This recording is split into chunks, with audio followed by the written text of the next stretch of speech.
Искате ли още нещо?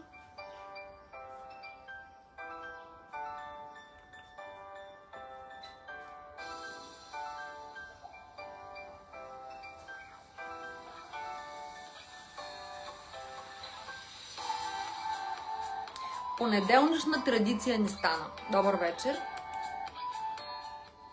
Чуваме ли се, виждаме ли се, с картината всичко е наред, няма как да не бъде наред. Но и звука няма как да не бъде наред. Здравейте на всички. Не съм направила обявка днес. Сигурно ви липсвам. Нямаме известно време, тук седмица може би. Да. Ме няма в публичното пространство, но ето тук съм за нашата понеделнишна среща, която ние винаги се правиме в понеделниците. Здравейте на всички. Днес ще си говорим когато се появят повече въпроси от един и същи калибър, аз се появявам, за да отговоря на тях, и днешният лайв ще е с тема защо отношенията винаги вървят към провал. Започват добре, започват красиво, като всяко начало, но в един момент започва провалът. Защо се случва това нещо? Защо всичко върви добре? Защо началото е красиво? Както аз обичам да го наричам, конфетно-букетният период е окей. И в един момент отношенията винаги вървят към провал. Това ме питат дамите на страницата и на Инстаграм също им такъв въпрос. И след поредната миска, известна в държавата, която ме потърси за помощ и за съвет и за насоки, въобще да бъда нейн ментор в мъжко-женските отношения, аз реших да се появя и да ви отговоря на този въпрос. Здравейте на всички, на които ме е интересно. Нямам коментарчета към момента, така че надявам се да се появят. Ако имате въпроси, добре дошли сте, задавайте им. Защо винаги отношенията отиват към провал? Поради две причини. Само две основни причини. Първата причина е неправилният избор на мъж. Имате повърхностни, неправилно зададени критерии. Какви са тези повърхностни, неправилно зададени критерии? Примерно да бъде висок. Искам да бъде висок, толкова искам да бъде висок.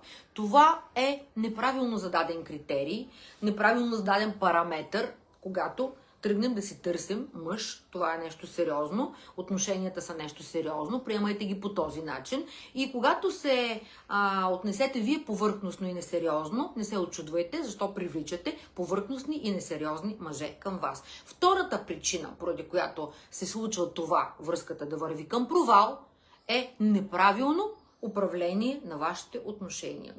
Неправилно направляване по-скоро. Вие не ги направлявате. Така ще си дойдат от само себе си. Ще се занимавам аз тук отношения да оправям. Така. Сега искам обаче аз да се обоснова. Има два вида комуникация.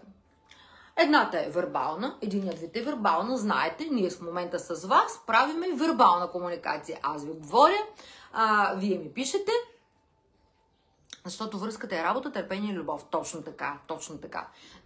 Абсолютно съгласна съм, Ива. Браво, благодаря ти за хубавия, приятният коментар. Точно така. Изисква се работа, изисква се време, изисква се търпение, изисква се любов. И, момичета, главната роля за това, в главната роля сме ние, жените, а не мъжът. Неговата роля не е да управлява своите отношения, а да управлява своят какво? Своят бизнес. Да. Вербалната комуникация, тя е с думи. Нали разбирате? Това е вербалната комуникация, е с думи. Невербалната комуникация, това е езикът на тялото, т.е. това, което вие излъчвате. Къде е парадоксът? Тук имаме пак парадокс. Къде е парадоксът? Сега ще ви кажа къде е парадоксът. Парадоксът е, че вие не виждате какво излъчвате. Вие не виждате какво излъчвате. Веднага ви давам пример. Когато в огледалцето, представете си едно огледало и вие си скубите там някакви вежди, правите някакви гримаси. Тук сега така. Тук ме боли. И започва някаква гримаса. Същите тези гримаси вие ги транслирате, вие ги предавате и в мъжко-женските отношения. Правите някаква гримаса. Аз тук съм направила една уникална практика, светофар се казва, и сега ще ви дам малко разяснение. Тя работи уникално. Да видим Ивчето какво казва. Разпадат се заради липса на емоционална интелигентност. Разпадат се заради липса на знания в мъжко-женските отношения. Разпадат се основно заради това, защото жените не знаят какво. Хайде, представете си да си направите зъб сами. Отивате на зъболекар и му казвате, слушай, дай си машинката, тук имам един кариес, долу вляво, аз така ще си го изджагъркам сама. Ето за това. Вие имате ли умение да се направите зъбите сами?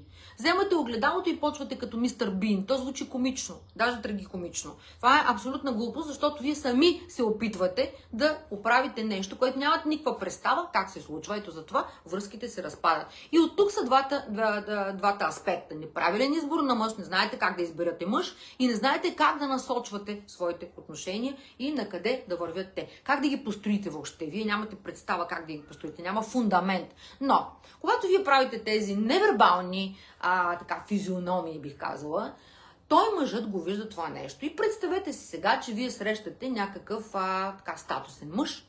Той все пак от някъде се появява. Господ ви го праща в живота, приятелка ви запознава, взели сте на Галина някой от мастер-класовете и все пак взели сте 3 стъпки как да хванем милионер за сериозно отношение и все пак прилагате някой от тези практики и той се появява. Или пък сте взели консултация с Галина и тя ви е казала, а какво точно трябва да се промени, как точно трябва да бъдете, енергетиката каква да бъде, грацията каква да бъде, вербалната и невербалната комуникация също са от особено значение. Да появява се, представяме си, че се появява някакъв прекрасен, сладък, такъв статусен мъж, готин, днес съм в уникално настроение, аз винаги съм. И вие какво правите? Вие подхождате с този емоционален контекст, който излъчвате към мъжът. За 2-3 секунди той ви е прочел. 3 са много, за 2. За 2 секунди той ви е прочел. И моята техника светофар, вие излъчвате червена светлина. Каква е червената светлина в погледът на една жена? Сядате и почвате да гледате така. Питате той, разкажи ми, защо се разделихте с бившият? Какво се случи с бившият? Бившия! И се почва. Той е глупак, той е идиот, слаба на Бога, че се разкара, той е и се почват тук едни изречения, които въобще вие не трябва да ги споменавате дори. И тук той какво казва, статусният човек? Охо, тя е емоционално нестабилна, тя е некоректна, тя е невярна, тя е нелоялна. Защо ли? Защото вие започвате, ето и сърцата на Янетка, започвате да избълвате всичките тези неща, като незавършен гешталт с бившия. Почва да ви кипва от тук и той трябва да слуша всичките тези неща. Или другата. Бившия. Кой мъж ще иска въобще отношения с такава жена, която има непреработени емоционални травми, като я попита един логичен въпрос, а вие, той е провокативен между другото този въпрос, защо се разделихте с бившия? Той ви прочита точно за 2 секунди, момичета. Другите мои любимки, красавиците, защо ми е на мене аз да се подготвям за среща? Аз съм звездата на Инстаграм. Ама моля ви се, аз имам толкова абонати в Инстаграм. Аз тук всичките, как съм създадена така, уникална. Моля ви се. Тук какво се случва с тези красавици? Нулева компетенция в мъжко-женски отношения. Нула, кръгла нула. Топ звезда в Инстаграм и кръгла нула в мъжко-женските отношения. Това се случва много често напоследък. Има много трагична статистика за 2024 година, че на всеки 10 брака има 8 развода. Това е твърде много и 3 пъти повече от 2023 година. Адски много е това нещо. Това е некомпетенция как да построите отношенията и как да управлявате своите отношения. И сега, примерно тя голяма красавица и казва, по мене всички въздишат, защо трябва да се грижа въобще за някакви отношения? И точно защото ти си мислиш, че си много голяма красавица, да, наистина, понякога красотата ви прецаква адски много и вие полагате свърх много усилия във външният си вид, но не се подготвяте тук. Ментално не сте подготвени за мъжът.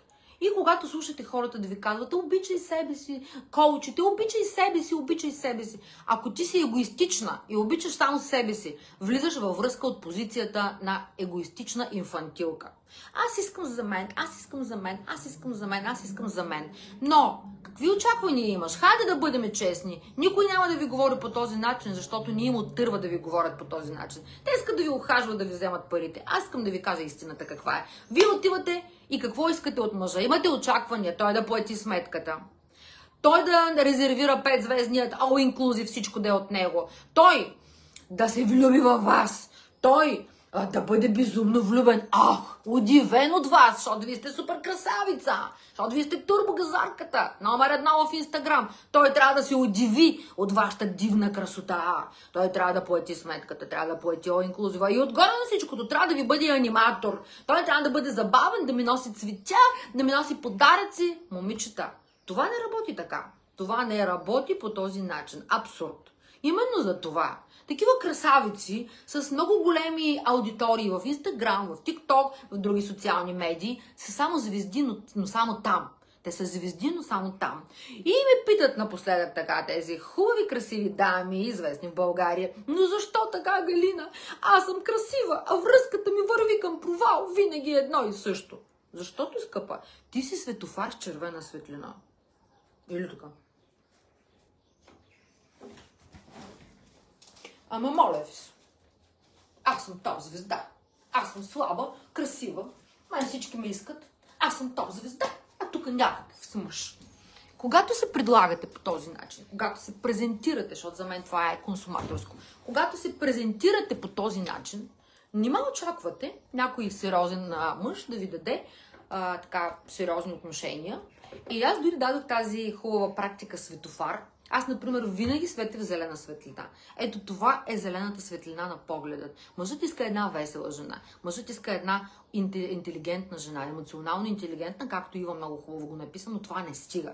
Това не стига. Трябва да ви знания, трябва да компетенции, трябва ви стратегия, която аз давам в моят мастер-клас. Момичета, това отново се превърна в бестселър, както всяко събитие, което аз направя. Днес дори на улицата една жена каза: Галина Георгиева. И аз казах: да. И тя каза: аз ще следя страницата, много си готина, много хубави неща казваш, но просто толкова много си вдигнаха вибрациите в живота, просто качеството ми на живота се подобри, откакто ти гледам безплатните лайфове. И аз си казах: а смятай, ако вземеш някой мастер-клас, а смятай, ако си вземеш консултация с мен. Момичета, това са очаквания, които вие сами не може да си покриете. Разбирате ли? Вие сами не може да покриете своите очаквания. Той ще плаща за всичко, той ще ви е аниматор, той ще се влюбва във вас, ще влюбва и вас в себе си, той ще прави абсолютно всичко. А какво ще получи в замяна? Къде тук отиде даването и получаването? Това е вселенски закон, не може да го нарушите тук така. Не очаквайте, когато вие отивате с такава позиция във връзка, да имате отношения с класен мъж за сериозни отношения. Това няма как да ви се получи. Но цялата стратегия, плюс много практики, които моите момичета казват, както винаги уникално, ще ви пусна малко обратни връзки, но те ми ги пускат повече на гласови съобщения. Така че, буквално аз ви давам една готова стратегия.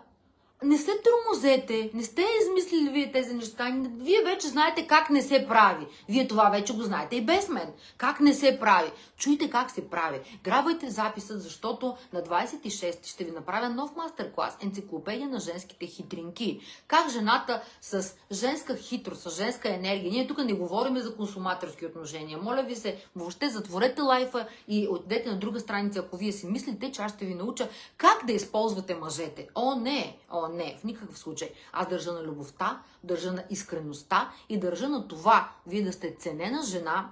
Да, ето добре. Да сте ценена жена заради това, което сте. Не заради това, което ще научите от някои други класове. Как да използваме мъжът, как да водим мъжът на книжка. Това са абсолютни глупости и не работят, разбира се. Ето за това сте сами. Ето за това ви поизползват малко, защото и вие влизате с такива намерения. Той да ми купи телефонче, той да ми купи това. Моля ви се, вие един телефон, който не може да си купите сами.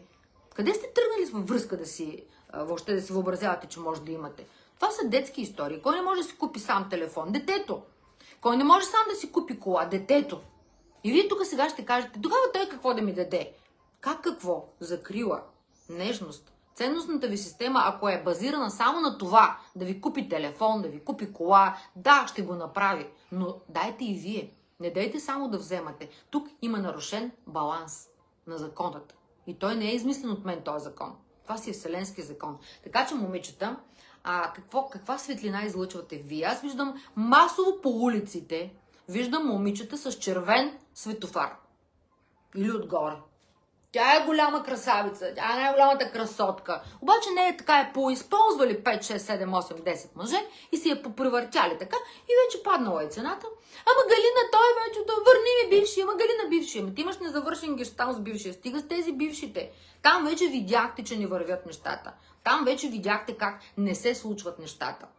Престанете да влизате с твърде завишени очаквания и с потребителски очаквания към един статусен мъж, защото този мъж за 2 секунди ви е прочел и ви плаща сметката, защото е джентълмен и повече няма да ви се обади. А вие искате, а той да ми пише, а той да се удиви от мен. Удивен трябва да е. От какво да е удивен? От какво да е удивен? Всяка средностатистическа жена вече е красива.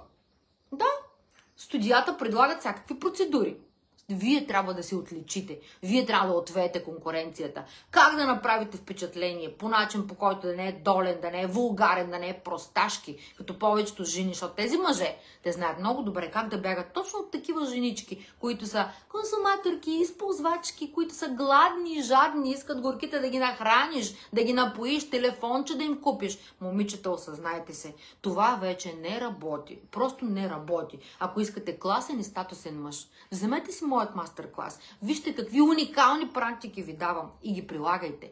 И се наслаждавайте на една красива връзка с класен и статусен мъж, който буквално ще ви носи на ръце, без да просите, без да се молите, без да се правите на нещо, което не сте. Бъдете себе си. И нека той ви обича и обожава именно заради това. И нека и вие да го обичате. Аз съм за любовта.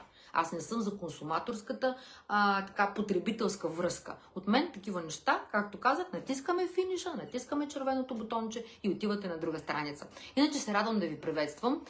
Не знам дали съм се появяла този месец, не знам, нямам представа, но нека да е благословен този месец. Вземайте записът на 3 стъпки как да хванем статусен мъж за дългосрочни отношения. Един уникален мастер-клас, на който ви давам готова стратегия. От запознанството с мъжа и хващам за ръката и ви водя до потенциална дългосрочна връзка. Не се колебайте и не си правете зъбите сами. Няма да ги направите добре.